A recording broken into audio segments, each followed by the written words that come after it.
wabarakatuh. Kenalin, nama aku Salsabila Deda Putri. Aku merupakan mahasiswa Magister Administrasi Rumah Sakit dari Universitas Indonesia kelas 39B.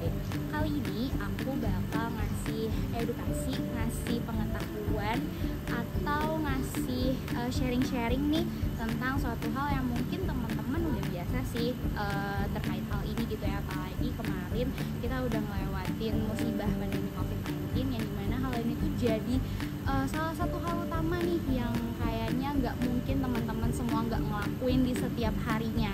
Nah sekarang kita udah nggak ngelewatin pandemi lagi, jadi kita tuh pasti tetap akan harus melakukan hal ini. Salah satunya yang wajib banget kita lakuin ini di rumah sakit. Nah gimana sih caranya dan apakah cuma di rumah sakit aja? Enggak, kita bisa ngelakuin ini dimanapun kita berada, bisa di tempat umum, di rumah teman-teman pun ya mungkin kayak kelihatan bersih-bersih aja. Teman-teman tahu itu adalah tempat yang emang teman-teman tuh tahu kebersihannya, tapi teman-teman harus tetap ngelakuin ini, teman-teman harus bisa ngejaga ini. Dan ini semua nggak cuman bisa dilakuin sama teman-teman yang ada di rumah sakit dan bekerja di rumah sakit, bisa juga dilakuin sama teman-teman di rumah ya, yang tadi aku bilang, di rumah, di sekolah, tempat umum gitu ya. Atau mungkin sekedar kalian biasa megang uang, megang suatu benda yang biasa dipegang sama orang lain, terus teman-teman pegang, apa sih itu, apa sih harus kita lakuin gitu ya. Nah untuk selanjutnya kita next ke video selanjutnya. Nah jadi aku kali ini bakal bahas tentang hand hygiene di rumah sakit atau cuci tangan di rumah sakit. Nah sebenarnya sesederhana hand hygiene atau cuci tangan itu sebenarnya gak cuma bisa dilakuin di rumah sakit teman-teman. Jadi sebenarnya kalau teman-teman tahu, di tempat teman-teman tinggal sendiri kayak di rumah, di kamar teman-teman pun yang mungkin teman-teman udah yakin nih kayaknya kamar gue bersih deh gitu ya. Padahal yang teman-teman tahu, yang teman-teman gak tahu kalau bakteri itu bisa ada di mana aja teman-teman. Bakteri itu bisa ada di mana aja, dan dimanapun teman-teman berada itu pasti akan ada bakteri. Sesimpel, teman-teman sadar gak sih, teman-teman gak mungkin dong sehari gak megang HP. Nah tapi sebenarnya HP itu adalah salah satu barang yang penuh dengan bakteri atau virus. Berarti apa? Berarti tanpa teman-teman sadar, hampir setiap hari teman-teman berkontak dengan bakteri dan virus. Itu bahaya banget gak sih teman-teman? Nah gimana sih cara pencegahannya biar walaupun kita berkontak dengan bakteri dan virus, tapi teman-teman tuh gak jadi sakit, teman-teman tuh jadi sehat gitu. Teman-teman tetap sehat, imunnya tetap bagus. Salah satunya gimana? Salah satunya adalah rajin cuci tangan gitu ya. Nah kenapa sih aku kali ini mau bahas di rumah sakit? Kenapa? Karena rumah sakit itu adalah salah satu tempat berkumpulnya orang-orang sakit. Nah teman-teman tahu, penyakit infeksi di Indonesia masih salah satu penyakit terbanyak yang ada di Indonesia. Entah terinfeksi bakteri, entah terinfeksi jamur, atau terinfeksi virus sendiri gitu. Contohnya kemarin kita sempat melewati musibah bersama-sama, yaitu pandemi COVID-19. COVID-19 itu apa? COVID-19 itu virus teman-teman. Nah salah satu pencegahannya apa? Cuci tangan. Nah sama, sekarang mungkin COVID-19 udah menurun gitu ya, tapi COVID-19 tetap ada, sama dengan bakteri yang lain, virus yang lain, jamur yang lain, semua mikroorganisme yang lain. Itu bukan berarti hilang teman-teman, itu tetap ada. Nah kita juga bisa tetap mencegahnya dengan salah satunya cuci tangan. Rumah sakit itu sendiri adalah salah satu tempat perkumpulan orang sakit yang dimana bakteri, mikroorganisme itu bisa tersebar lewat apapun, bisa lewat kontak, bisa lewat droplet, atau biasanya terhirup oleh kita gitu ya. Nah kalau terhirup kayak gitu gimana? Ya kita bisa jadi tertular. Nah kalau kita kontak itu gimana? Ya kita bisa jadi tertular. Pencegahannya gimana? Kalau terhirup kita bisa pakai masker, kalau kontak kita bisa cuci tangan gitu ya. Nah di rumah sakit itu sendiri sebenarnya ada momen-momen tertentu nih teman-teman untuk kita harus cuci tangan. Salah satunya wajib untuk tenaga kesehatan nih teman-teman. Tenaga kesehatan, teman sejawat semuanya, dokter, perawat, atau mungkin tenaga laboratorium, ahli gizi, atau mungkin sesimpel yang jualan di rumah sakit ya. Kadang kita sempat mikir gak sih, kita pernah berpikir gak sih kalau sebenarnya mereka ini datang ke rumah sakit jualan, mencari uang. Jangan sampai mereka datang ke rumah sakit pulang bukan cuma bawa uang tapi juga bawa penyakit. Jangan sampai ya teman-teman. Itu juga adalah salah satu orang-orang yang memiliki faktor risiko tinggi karena mereka bekerja di rumah sakit untuk berjualan.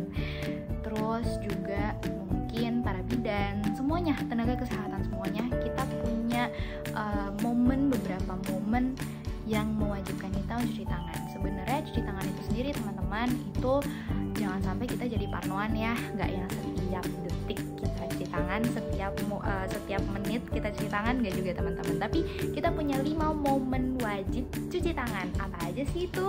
Nah, yang pertama itu adalah sebelum menyentuh atau kontak dengan pasien. Nah, semisal kita mau megang tangan pasien, mau ambil darah, kita pegang tangan pasien, itu kan kontak ya teman-teman dengan pasien. Tangan pasiennya itu sendiri itu belum tentu bersih, makanya tangan kita pun itu belum tentu bersih. Jadi semua tenaga kesehatan, semua sejawat itu juga sebenarnya tangannya belum tentu bersih. Jangan sampai tangan kita yang mungkin gak bersih, yang mungkin tadinya pasiennya sakit A gara-gara di tangan kita ada bakteri lain, kita megang tangan pasien, terus pasiennya mungkin kucek-kucek mata.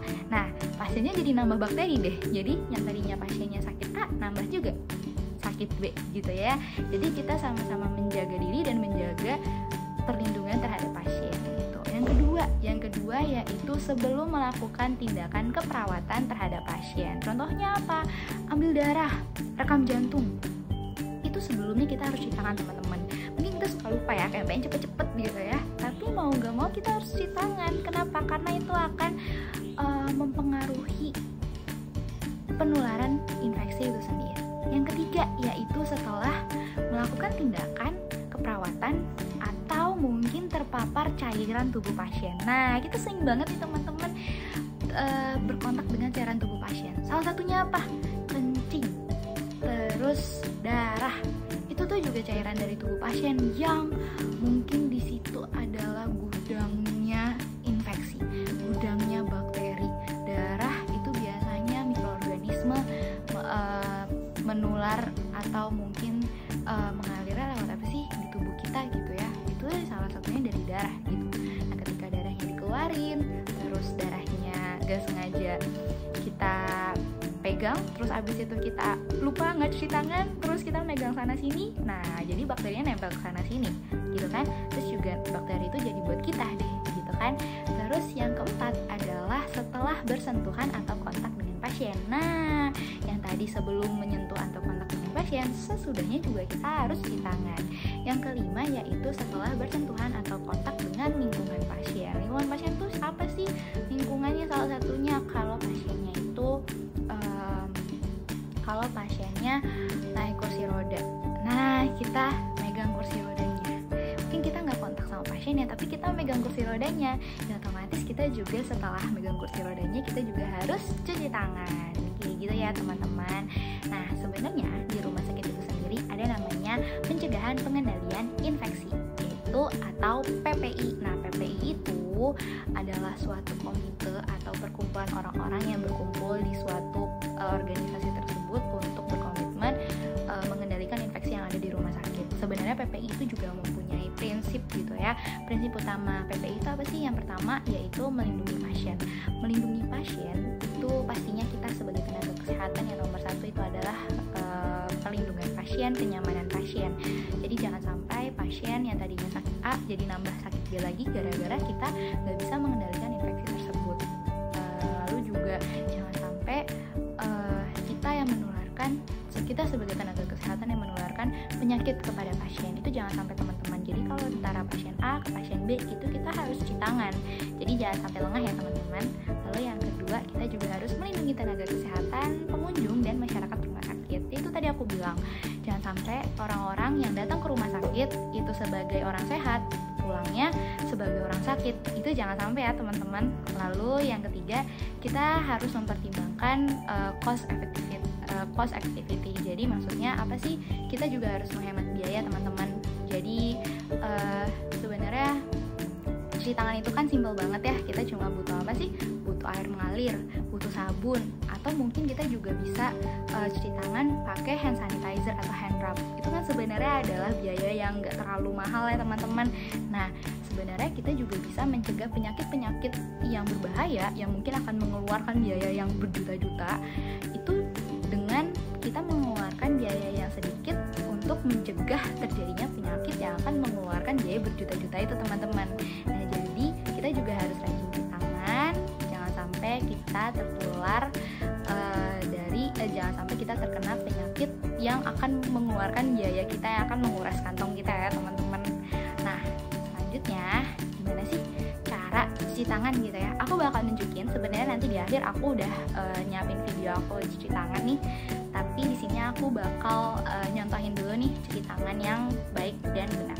Jadi ini aku bakal nyontohin pakai hand sanitizer. Ini sering banget kita lakuin waktu zaman pandemi COVID ya teman-teman.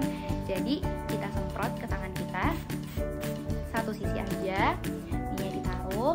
Terus yang pertama telapak tangan, lalu punggung tangan, lalu sela-sela jari. Sela-sela jarinya jangan salah ya teman-teman, ini dikeluarin. Jadi biar bakteri di sela-sela jarinya itu keluar gitu ya. Terus habis itu mengunci, jempol, lalu kuku.